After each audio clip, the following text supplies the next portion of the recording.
की धनंजय खरं तर शरद पवारांचा बालेकिल्ला आहे बीड जिल्हा, त्याच या ठिकाणी तुम्ही बैठक घेत आहे. मात्र काही दिवसांपूर्वी राष्ट्रवादीच्या फुटीनंतर धनंजय मुंडे यांनी या ठिकाणी वर्चस्व मिळवलं आहे. पण तुम्ही आता या ठिकाणी वर्चस्व मिळवण्याचा प्रयत्न सुरू आहे नाही, असं आहे की लोकसभेत बीड जिल्हा हा पवारसाहेबाचा बालेकिल्ला हे लोकांनी दाखवलं आणि आता जे काही वर्चस्व विधानसभेत मिळवलं ते EVMची कृपा आहे. याच्यात काही कुणाची कृपा नाही. EVMच्या कृपेमुळे ह्यांना वर्चस्व मिळालं आहे आणि परळीतलं वर्चस्व हे तुमच्या चॅनलवर दाखवलं आहे की कशा पद्धतीनं बोगस मतदान करून मिळवलेलं आहे. त्यामुळं महाराष्ट्रात जे वर्चस्व त्यांना मिळालं, बीड जिल्ह्यातच नाही तर महाराष्ट्रात हे EVMमुळे मिळालं आहे. मूळ प्रश्न असा आहे की नरेंद्र मोदी साहेबांच्या लोकप्रियतेपेक्षा देवेंद्र फडणवीस, अजितदादा आणि एकनाथ शिंदेंची लोकप्रियता कशी वाढली. ज्या महाविकास आघाडीला लोकसभेमध्ये 31 जागा मिळाल्या, एक आमची साताऱ्याची जागा पिपाणीमुळे पडली, एक अमोल कीर्तीकरांची जागा निवडून आलेली पराभूत झाली, म्हणजे 33 जागा आणि 4 जागा अशा आहेत पालघर, बुलढाणा, अकोला आणि इचलकरंजी, जिथं महायुतीचं सीट हे 50,000च्या आतल्या फरकाने मताने आलं आणि तिथं अपक्ष जे लोक उभा राहिले, जसे रविकांत तुपकरने 2.5 लाख मतं घेतले, प्रकाश आंबेडकर साहेबांना 3 लाख मतं मिळाली, त्या ठिकाणी राजू शेट्टी साहेबाला 2.25 लाख मतं मिळाली. अशा आणि पालघरला हितेंद्र ठाकूरांचं जे उमेदवार आहे राजेश पाटील, त्याला 3.25 लाख मतं मिळाली. म्हणजे 37 जागेवर लोकसभेला महायुतीला लोकांनी टाळलं आहे, त्यांनाच विधानसभेला कसं लीड देतील. त्यामुळं आमचे जे उत्तमराव जानकर सांगतायत की तुम्ही बॅलेटवर आमचा निवडून आलेला आमदार राजीनामा द्यायला तयार आहे ना, मग तुम्ही घ्या ना बॅलेटवर निवडणूक, काय अडचण आहे. तुमच्या जर मनात काही पाप नाही, तुम्ही एका मार्केटवाडीला बॅलेटवर मतदान करू देत नाही. जर तुमची एवढी लोकप्रियता आहे तर माळशिरसचे आमचे आमदार बॅलेटवर निवडणुका घ्या म्हणून राजीनामा द्यायला तयार आहेत. सरकारने घ्यावे मग त्यांची लोकप्रियता दाखवावी. ही त्यांची लोकप्रियता नाही, ही EVMची लोकप्रियता आहे. परळीच्या संदर्भात काही मागणी करताय का? कारण की जे काही जर पाहिली तर अभिमन्यू पवार असतील, नरेंद्र पाटील असतील, सुरेश धस असतील, हे सगळे भाजपने प्लांट केलेले लोक होते. नेमकं काय म्हणता येईल, नेमकं आता एक जण त्यातून विड्रॉल होत आहे, तुम्ही ते भूमिका घेत आहे. अलाउद्दीनचा चिराग बघितलाय का? अलाउद्दीनचा चिराग, त्याच्यातून एक जीन बाहेर येतो आणि त्या जीनला अलाउद्दीन सांगतो की तो जीन बाहेर येतो तो म्हणतो बोलो मे हुकुम मेरे आका, आणि मग आका त्याला काम सांगतो की तुझा OBC मराठ्यात वाद लावून ये, तुझा मुस्लिम हिंदूत वाद लावून ये, आणि ते जी हुकुम मेरे आका म्हणून तो जीन जातो आणि त्याचं काम करून परत येतो.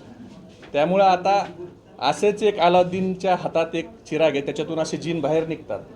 शेवटी असं आहे की संतोष देशमुखांचं प्रकरण हे काय राजकारणाचा विषय नाही. संतोष देशमुखांच्या प्रकरणात सर्वच समाजाच्या, सर्व राजकीय पक्ष सोडून सर्व सामाजिक संघटनेचे लोक देखील त्या ठिकाणी इन्व्हॉल्व झालेले आहेत. अभिमन्यू पवार साहेब असतील किंवा नरेंद्र पाटील असतील किंवा सुरेश धस असतील, ह्या सगळ्यांनी मुख्यमंत्र्याला विनंती करायला पाहिजे होती की एवढं सेन्सिटिव्ह प्रकरण झालं, याच्यामध्ये मंत्र्याचा राजीनामा व्हायला पाहिजे. आणि मंत्र्यांनी राजीनामा जर अजितदादा घेत नसतील तर राज्याचे मुख्यमंत्री म्हणून तुम्ही कणखर गृहमंत्री ज्यावेळेला, कणखर मुख्यमंत्री म्हणून ज्यावेळेला म्हणता, त्यावेळेला एवढं सेन्सिटिव्ह प्रकरण झाल्यावर फडणवीस साहेबांनी देखील भूमिका दाखवायला पाहिजे होती की जर तुम्ही राजीनामा देत नसेल तर मी तुम्हाला मंत्रिमंडळातून बाहेर काढतो. म्हणजे तुमची लोक येऊन राजीनामा मागणार आणि राजीनामा घ्यायला कोणाकडे जायचं का? डोनाल्ड ट्रम्पकडे जायचं का? राजीनामा घ्यायचा किंवा मंत्रिमंडळातून बरखास्त करायचा अधिकार मुख्यमंत्र्याला आहे. त्या मुख्यमंत्र्याच्या जवळचेच आमदार लोक राजीनामा मागतात. यांच्या भेटीची मोठी चर्चा झाली. जसं पाहता त्या भेटीकडे आणि नेमकं एकंदरीत हे जे राजकारण चालू आहे, संतोष देशमुख हत्या प्रकरण असेल, या प्रकरणात कुठं राजकारण कसं वाटतं? असं आहे की त्यांची भेट ही मला वाटतं आमच्यासारख्या कार्यकर्त्याला धनंजय मुंडे आणि सुरेश धस हे भेट झाली याच्यात काही नवल वाटत नाही. कारण त्यांचा दोस्ताना हा आजचा नाही, खूप पूर्वीचा आहे आणि ते नेहमीच एकमेकाला सकारात्मक असं राजकारण हे करत असतात. एकमेकाला पूरक राजकारण हे आपण जिल्हा परिषदला बघितलं. जिल्हा परिषदचे खातेवाटप असेल किंवा अध्यक्ष राष्ट्रवादीचा होऊन उपाध्यक्ष धनंजय मुंडे होणार असतील, त्यावेळेला अरुण इंगळे यांचं एक क्रॉसमत होतं, त्याला सोडायला जाणं असेल, म्हणजे नेहमीच त्यांनी एकमेकाला सकारात्मक राजकारण केलेलं आहे. त्यामुळं त्यांचा एवढ्या जुना दोस्ताना जो जयवीरूचा आहे तो इतक्या लवकर संपल असं आपण तरी कशी अपेक्षा करायची. त्यांनी एकमेकाला नेहमी पूरक राजकारण केलेलं आहे.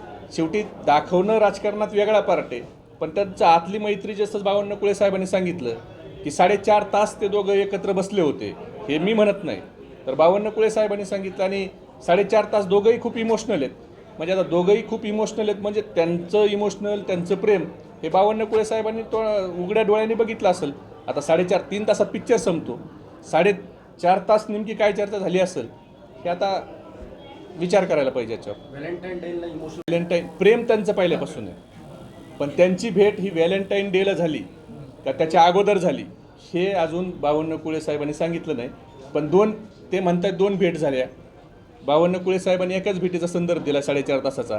नेमक्या किती भेटी झाल्यात, कुठं झाल्यात, कोणत्या हॉटेलमध्ये काही जेवणं झालेत का, त्याच्याबद्दल आता तेच सांगू शकतात. पण त्यांच्या मनात जर काही नसतं तर ही भेट त्यांनी मीडियाला घेऊन केली असती आणि मीडियाला देखील बघता आलं असतं की ते ज्यावेळेला किंवा त्यांनी त्यांच्या फेसबुकवर एखादी पोस्ट केली असती. जनरल आपण एखाद्या पेशंटला भेटायला गेलो किंवा एखाद्याची सांत्वन भेट करायला गेलो तर फेसबुकवर आपण पोस्ट टाकतो. जर त्यांच्या भेटीत नॅचरल त्या ठिकाणी असती तर त्यांनी त्याची पोस्ट केली असती. मला वाटतं एकीकडं 2 समाजामध्ये तेढ निर्माण करणारी वक्तव्य करायची आणि नंतर अशा भेटी करायच्या आणि राजकारण करायचं, याच्यापेक्षा 2 समाजामध्ये जी तेढ निर्माण झाली ही देखील मिटवली पाहिजे आणि त्या हिशोबाने बोललं पाहिजे. आणि राष्ट्रवादी हा गड शाबूत राखण्यासाठी काय करत आहे? असं आहे की आजची बैठक ही आमचे जिल्हा अध्यक्ष राजेंद्र मस्के साहेब यांनी अध्यक्ष झाल्यावर पहिली बैठक आहे जिल्हा कार्यकारिणीची. याच्यात ते संघटनात्मक आढावा घेतील, पुढच्या काही सूचना तालुका अध्यक्ष आणि आमच्या जिल्हा कार्यकारिणीला देतील. त्याच पद्धतीने उद्याच्या निवडणुका ज्या स्थानिक स्वराज्य संस्थेच्या याच्याबद्दल मार्गदर्शन करतील, त्यांच्या काय अपेक्षा आहेत याच्याबद्दल मार्गदर्शन करतील. आणि त्याचबरोबर हा जो गड आहे हा पवारसाहेबाला मानणारा गड आहे. आजही लोकांच्या मनामध्ये शरद पवार साहेब आणि राष्ट्रवादी काँग्रेस पक्षालाच त्या ठिकाणी लोकांची लोकप्रियता आहे. फक्त EVMच्या कृपेमुळं विधानसभेला वेगळे निकाल आलेले आहेत. त्यामुळं आजही सामान्य माणूस हा उत्साहात तुम्हाला जल्लोष करताना दिसत नाही. आजही सामान्य माणूस हा शरद पवार साहेबाच्या पाठीशी. आपण जर सुरुवातीपासून सांगितलं होतं, तुम्ही पाहिलं तुमच्या नेत्यालाच मारहाण झाली होती तिथे. असं आहे की 82 दिवसांनी गुन्हा दाखल होतो आणि परळीमध्ये जी गुंडागर्दी वाढली त्याच्याला सर्वस्वी जबाबदार या राज्याचे मुख्यमंत्री आणि गृहमंत्री आहेत. कारण मागच्या 3 वर्षापासून ते गृहमंत्री आहेत. या ठिकाणी पंकज कुमावत नावाचे ॲडिशनल SP आहेत. त्या ॲडिशनल SPची अंबाजोगाईला 1.5 वर्षापूर्वी ऑर्डर झाली होती, त्यांना कुणी रुजू होऊ दिलं नाही. जर पंकज कुमावत हे अंबाजोगाईला रुजू झाले असते तर आज संतोष देशमुख असेल, महादेव मुंडे असेल किंवा कृष्णा आंधळे असेल हे जिवंत असते. फक्त त्या ठिकाणी पंकज कुमावतला रुजू न होऊ देऊन गृह खात्यानेच या ठिकाणच्या गुंडगिरीला प्रोत्साहन दिलं आणि बोगस मतदानावर जी याचिका दाखल झाली त्याच्यात 122 बूथ जे आहेत ते सेन्सिटिव्ह बूथ म्हणून हायकोर्टानं सांगितलेले. ते सेन्सिटिव्ह बूथचे तिथं CCTV फुटेज हे आमच्या उमेदवारांनी मागितलेले आहेत आणि कोर्टात देखील त्या संदर्भातल्या याचिका केल्यात. आम्हाला अपेक्षा आहे कोर्ट योग्य तो न्याय करेल. आता कोण जिन कोण आणि अलादीन कोण? असं आहे की तुम्ही जे सांगितलं ना की पवार, धस आणि नरेंद्र पाटील, तर ह्यांचा जो चिराग आहे हे जिन ज्या चिरागामधून बाहेर निघतात तो चिराग कुणाच्या हातात आहे तर ते अलादीन कोण आहेत हे महाराष्ट्राला माहिती आहे. त्याच्यामुळं ते ज्या जिनला हुकूम देतात तो जिन फक्त म्हणतो जो हुकूम मेरे आका आणि दिलेलं काम ते परत करून येतात. जसं सोमनाथ सूर्यवंशीच्या प्रकरणात माफ करा, अरे एक माणूस मेला आहे, पोलिसाच्या कोठडीत मारला आहे आणि तुम्ही म्हणता त्याला माफ करा, पोलिसाचं मनोबल जाईल. मग उद्या पोलिसाचं मनोबल वाढवून अनेक लोक कारागृहात नेऊन तुम्हाला मारायचेत, खून करायचा त्यांचा, आंदोलनकर्त्याचे खून करायचे तुम्हाला. ही काय पद्धत आहे बोलायची? म्हणजे माफ करा, पोलिसाचं मनोबल वाढवण्यासाठी माफ करा आणि लोक नेऊन जेलमध्ये खून करा त्यांचे, ही पद्धत आहे का? सोमनाथ सूर्यवंशीच्या प्रकरणातल्या अधिकाऱ्याला फक्त निलंबित नाही, बडतर्फ नाही, 302चा आरोपी करून त्यांना देखील फासावर चढवलं पाहिजे.